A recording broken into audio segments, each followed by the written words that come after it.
Hi guys, welcome back to the Cloverfield Kitchen. I hope you've all been enjoying our wonderful recipes and we know you're going to love this one. So today we're going to be making a tortilla flatbread dough, but instead of just tortillas, this can be used for so many things and it goes great, amazing with so many recipes. Alright, so to start our tortilla recipe today, you're going to need a couple different things. You're going to need 4 cups of all-purpose flour. Going to need 3 to 4 cups of milk, about a tablespoon of salt, 2 tablespoons of canola oil or vegetable oil, 3 tablespoons of sugar, and a tablespoon and a half of baking soda. I have everything ready to go. I have all of our ingredients laid out. I've put 4 cups of sugar into our mixing bowl. I've measured out our 3 tablespoons of sugar, tablespoon of salt, tablespoon and a half of baking powder, and I have our 3 cups of milk.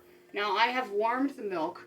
If you put cold milk into the flour, it won't release that gluten and make it a really nice sticky dough. So I always warm it before putting it into the flour. We're going to go ahead and start combining our ingredients together. So first we have our 4 cups of flour, and I'm going to add all of our dry ingredients. I'm going to add our salt, sugar, and baking powder into that flour. And I'm going to mix that together until it's well incorporated.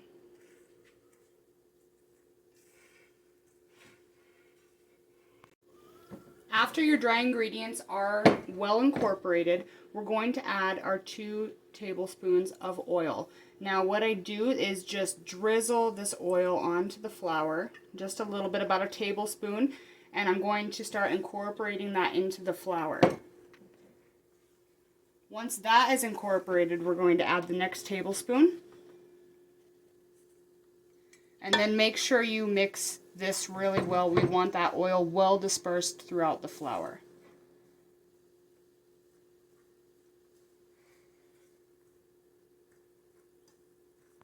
Okay, so our flour, our dry ingredients, and our oil are all well incorporated. Our flour has taken on that oil, and now you can see it's just slightly clumped up. That is exactly what you want. Now you can start adding your warm milk.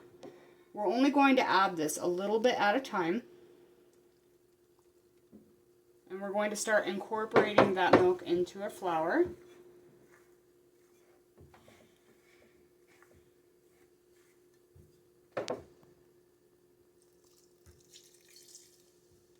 You want to make sure not to add too much milk, otherwise you're going to end up with a really sloppy dough. And what we're looking for is a firm dough that is also a little bit sticky, because it is going to harden up a little bit as we let it sit.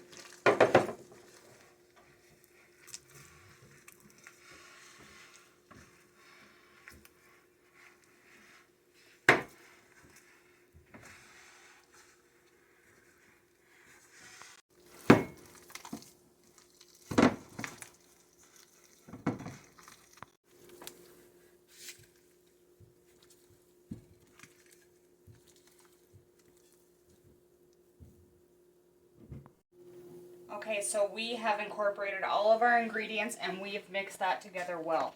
Our dough is a little bit on the sticky side. Which is better? You'd rather have it a little bit on the sticky side than on the dry side. See, it's already starting to stick together. That is exactly what you want. But because it is a little bit sticky, it's going to be hard to knead. So we're going to... Okay, now because this dough is a little bit sticky, it's going to be hard to knead.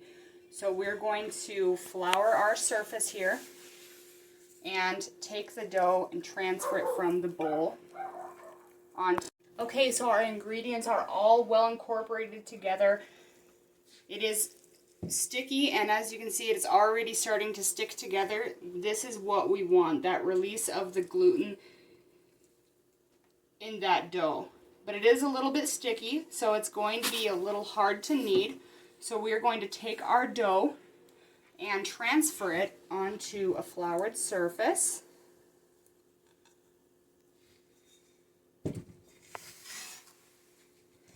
we are going to start by folding it over to get that flour incorporated into the dough to make it easier to knead. And if it's too sticky and you need a little bit more, don't be afraid to sprinkle a little bit of flour, but do not add more than what you think that you're going to need. We don't want this to be a really dry dough. We want this to be moist and sticky. So at this point I would say that it is ready to be kneaded. So we're going to knead this for about 5 minutes. The more that you knead this, the more that gluten is really going to come out in that dough.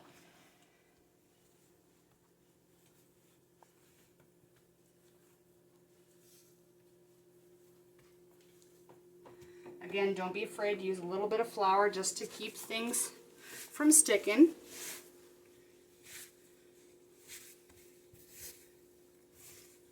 We really need this dough to come together.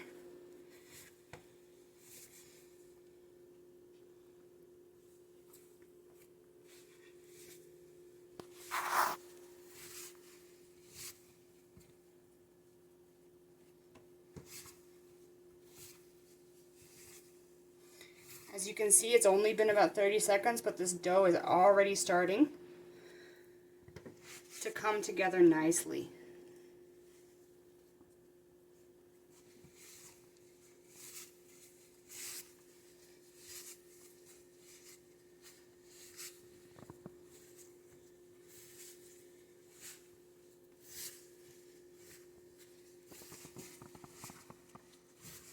I'm folding this over as I'm kneading it to make sure that the entire pieces of dough are getting incorporated into that and it's all mixing together well.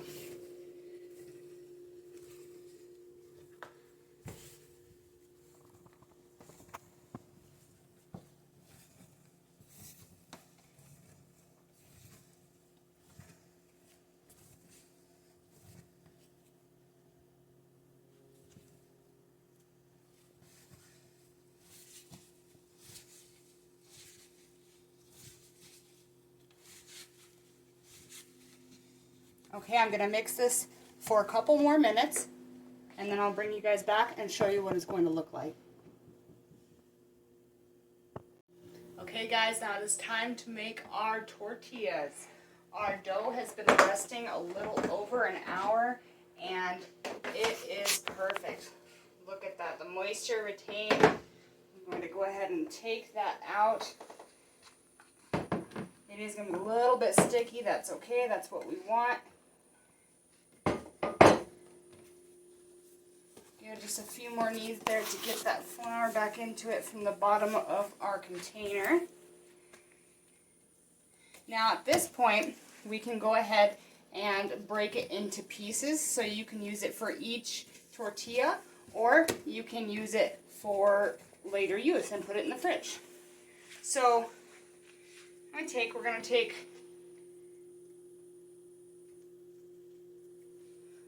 a ball that fits in about the palm of your hand. It's going to be really thin, so it's going to make it really big, so you don't need that much dough to start off with. So I'm going to go ahead and break these up into tortilla-sized pieces.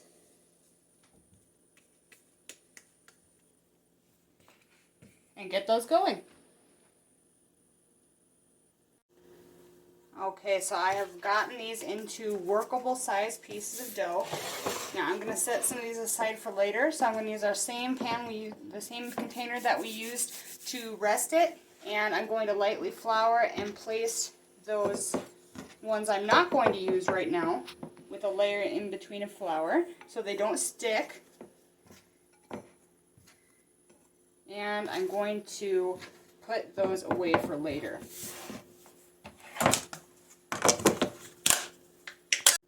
Okay, and sealed up like this, you can keep them in the fridge for up to 4 days and use them whenever you need them. Just take out whatever portions that you want and put them right back in the fridge. As long as they're sealed, they won't lose any of their moisture. Okay, now we are going to go ahead and cook our tortilla, and I'm going to show you how we do that. So first, the couple things that you're going to need is a rolling pin. You're going to need a flat top skillet. In this case, I have a countertop plug-in skillet. It is hot. This heats up to 500 degrees, and I have it at the highest heat. And then I have a small container for oil, and I'll show you what we're going to use for that later. Okay, so we're going to roll these really thin, so I'm going to start by flouring my surface, getting one of our dough balls, and flattening that out, making sure that both sides are coated with that flour. By the time we get it thin, it will rip if you don't have that floured. So we are going to go ahead and start rolling that out.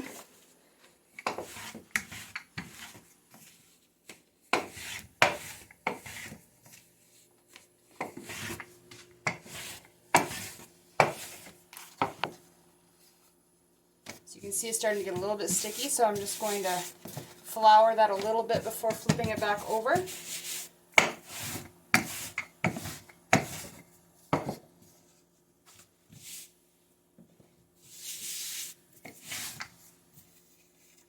Flips over, don't worry about that, just slow down and fix any little wrinkles that are in there.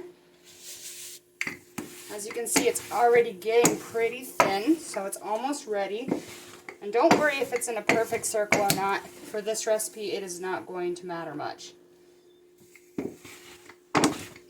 But you do want to get it as thin as you can possibly get it. And in this case, I think I do have it very, very thin. So now we're going to cook it. As I said, our skillet is heated to 500 degrees. So I'm going to take a towel, a piece or a paper towel, and I am going to put a thin layer of oil on our skillet, making sure that it's completely coated.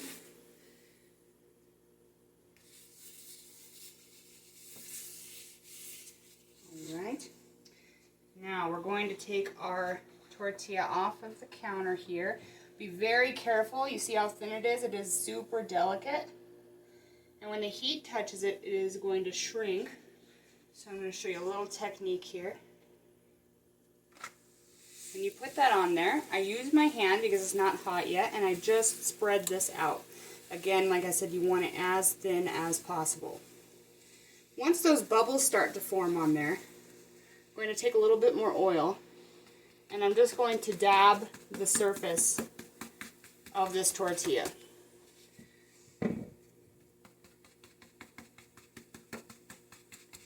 You see those bubbles really start to rise up,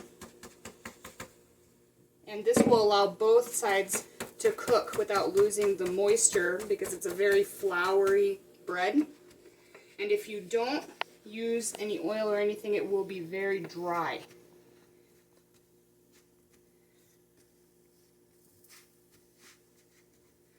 Okay, and that is perfect. We're going to let that sit just, you only need about 30 seconds per side, if that. So when you flip this, I'm going to grab it here and flip it over. You see it's lightly browned on those bubbles. You could go a little bit more, but this is perfect.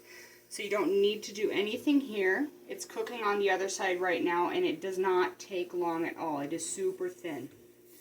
So while that's finishing, you want to make sure that you have a container ready to go that has a lid. We need to trap in that moisture as we make the rest of our tortillas. Now I put a paper towel in the bottom of this.